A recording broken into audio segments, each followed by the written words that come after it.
کە لە دوای 1 2024ەوە بە چەند وەجبەیەک و لە کاتی جیاجیادا لە زۆرینەی دام و دەستگاکانی حکوومەتی هەرێمی کوردستان بە شێوەی گرێبەست لەسەر داهاتی ناوخۆ دامەزراوین.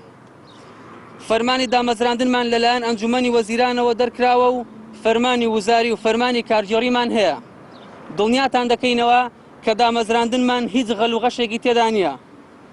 بە شایستەیی خۆمان لە ڕێگەی پڕکردنەوەی فۆرمی داواکاری دامەزراندن و پێشبڕکەی کۆکردنەوەی خاڵ دامەزراوین.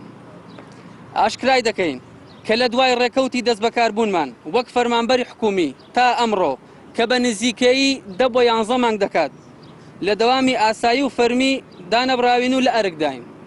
وە تاکو ئێستا هیچ شایستەیەکی داراییمان وەرنەگرتووە و ناشزانین کەی وەری دەگرین.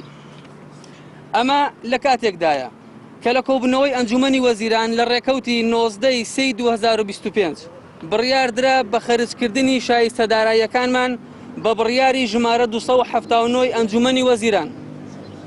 هەروەها وەزارەتی دارایی و ئابووری ڕاست پێردرا بۆ خەرجکردنی شایستە داراییەکانمان لە داهاتی ناوخۆی حکوومەتی هەرێمی کوردستان. بەڵام تا ئێستا هیچ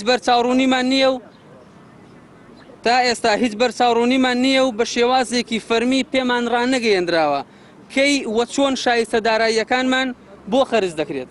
لێرەوە داوا لەلایەنی پەیوەندیدار دەکەین بە زووترین کات بە شێوەیەکی فەرمی ئاگادارمان بکاتەوە لە میکانیزم و لە کاتی دابەشکردنی شایستە داراییەکانمان.